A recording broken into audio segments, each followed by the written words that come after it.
Welcome to Around the Weird. Here's your host, the museum curator of the strange and unusual, Mr. Nothing.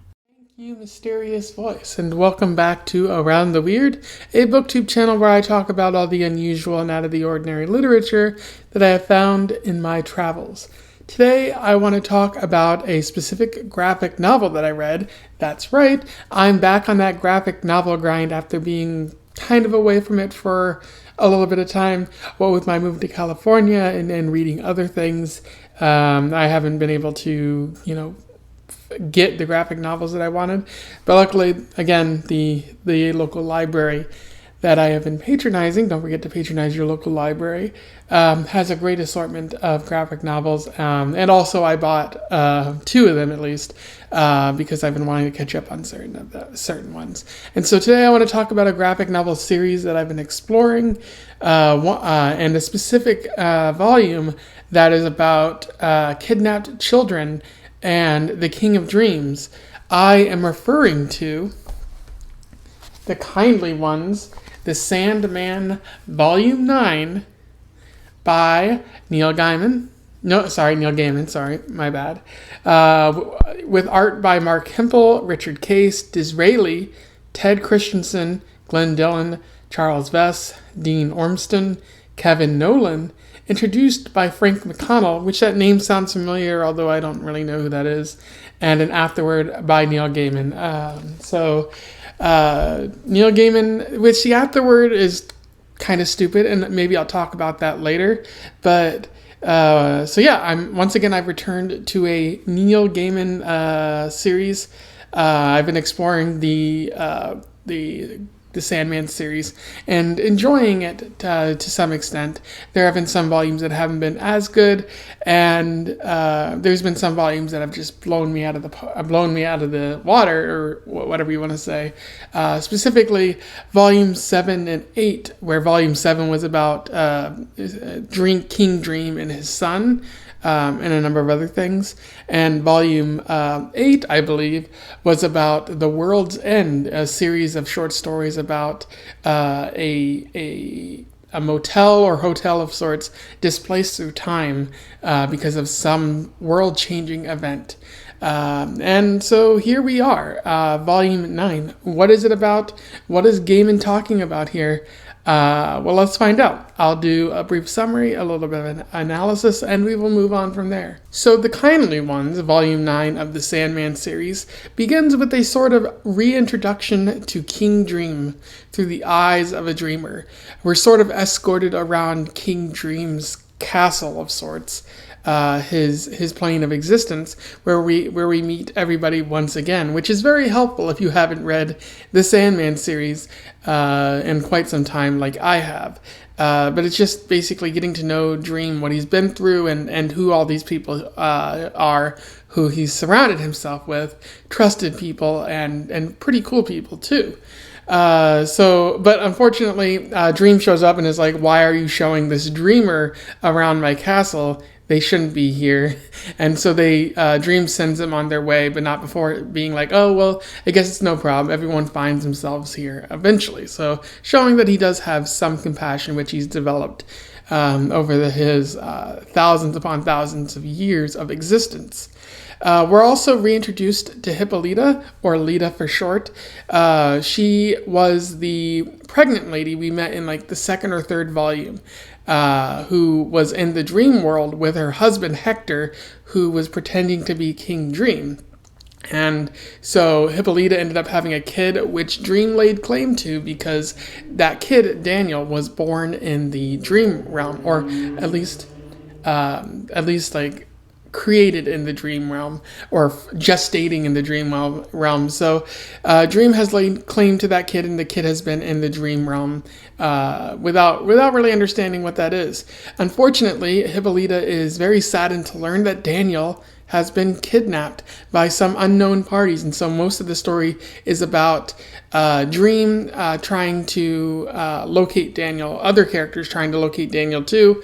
Dream even sends a sort of recreated Corinthian, who you might recall from the second or third volume of the series, who was a serial killer. But Dream recreates him to be smarter and, I guess, more sympathetic towards humanity, and just sends him on his way to try to figure out what's what with Daniel and Hippolyta. Meanwhile, Cluracan Fairy shows up and talks to Nuala, who Nuala was given as a sort of present to Dream, as a bit of good faith or something between the fairy realm and the dream realm. But Cluracan Fairy has showed up with orders from the queen to take Nuala home, because the queen has sort of seen a bad omen of Dream's future, and has just ordered that Nuala come home. Although she does have some desire to stay in the dream realm, Dream ultimately says she can go and gives her a boon for a free wish down the road. Dream also runs into Hob Gadling. They're bringing back all the old characters. Hob Gadling, Robert Gadling, is the guy who Dream basically made immortal in the 1400s, and he's kind of, at this moment, very sad by the loss of another loved one.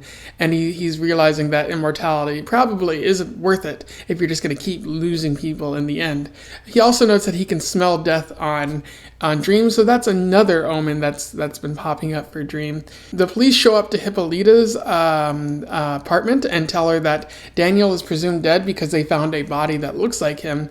However, the police that show up are later revealed to be Robin Goodfellow and Loki, who tried to claim hell back when Dream had it in like volume 4, and so Loki and Robin Goodfellow have laid claim to Daniel for some unknown reason. I think it's meant as a way to get back at Dream, but I wasn't really clear on what that reason was.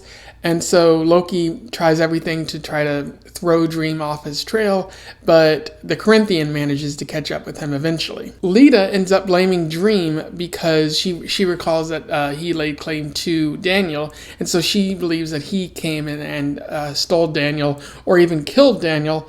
And so she's been going through this weird hallucination thing where she's imagining Greek characters in our reality. But she's also hallucinating, again, not very clear.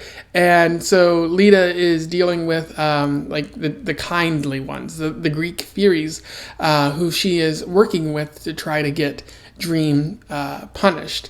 And so the kindly ones say they can't do anything unless Dream kills his own son. And in Daniel's case, Dream did not kill Daniel, but Dream did kill his own son Orpheus. So the fairies are more than happy to go out and try to hunt Dream down and kill him. The Corinthian does manage to get Daniel back from Loki, but by then it is too late. The fairies show up into the dream realm and tell Dream that his doom is upon him. He is going to die, and there's nothing they can do because they are going to tear the dream world apart. They start to destroy the dreaming, freeing all the nightmares, and all of Dream's friends have to fight back and make sure that none of the evil nightmares or terrible dreams that Dream has created manage to hurt them as well. Dream has to leave the dreaming to give Nuala one of her wishes, or her wish, and that ultimately spells Dream's doom, because in the dreaming he can't be destroyed, but once he enters our reality he can be destroyed, and thus entering the fairy realm has resulted in his doom. And so Dream ultimately goes to a weird location, I don't know where, to confront the Furies. And at this time, Death finally shows up, and they have a talk about Dream's personal failures and how what was his responsibility, and how it appears that he's at the end of his life. And at that point, Dream and Death touch hands as the Furies are confronting them, and it really seems like Dream has died. After this point, you get a whole bunch of wrap-ups in the story of what's happening to the other various characters who show up, like Rose Walker and Hob Gadling and all those other characters. In the dream realm, Daniel actually touches a green emerald that Dream had, which is a very powerful emerald. And it appears that he becomes a younger version of Dream. It's a bit unclear what exactly is going on there. In fact, it leaves me with more questions than answers. And so that is where the story ends, with either Dream dead or being reincarnated or something. I guess it's up to the reader to try to figure that out. In terms of analysis, I don't think I am a fan of this entry. I kind of guessed that Dream was going to die, or something big was going to happen to Dream, because that's what the previous volume indicated. There was a funeral procession, and Dream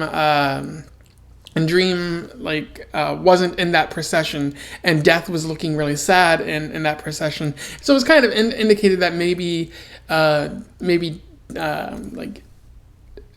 Dream had died or something like that. And I guess that's what's happening now. But that's an interesting element to the story, but it's not enough. Like, it takes forever for the story to get going, if it ever even gets started. It's kind of all over the place, focusing on a bunch of other characters other than Dream, to show all the lives he's touched, I guess. And it's not really clear what a lot of the characters' motivations are. So there's a lot of problems with this story. I will say that Neil Gaiman does some good. A large part of the story, one of the big themes is that of consequences, showing again all the lives that Dream has touched, everything that has happened before Dream's kidnapping in Volume 1.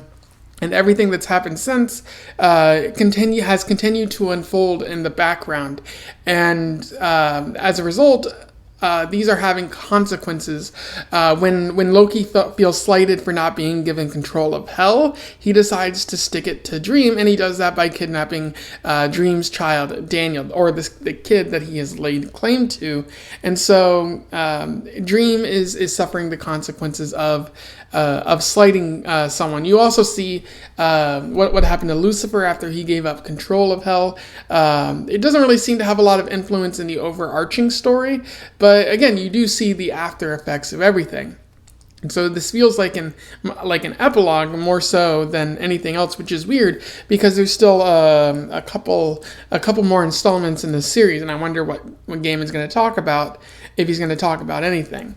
But another interesting element of the story with the idea of consequences is Dream's guilt over having killed his son Orpheus. Allow me to read you an interesting quote from this series. "There are old rules, Nuala, rules that were old when time was young. The ladies have power to avenge blood crimes, and I killed my son. I killed him twice. Once long ago when I would not help him, and once more recently when I did. These ladies are empowered to hound those who spill family blood. I have Orpheus's blood on my hands, Nuala. I killed my son.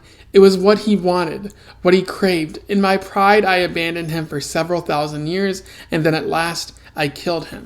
And that really feels like a confession on Dream's part, because it's something that he's refused to admit to himself for these thousands of years. The one, that he abandoned his son when he kind of needed him most to guide him and show him the way. And then once Orpheus finally contacted him again and said, "Hey, I'm a headless thing in this room.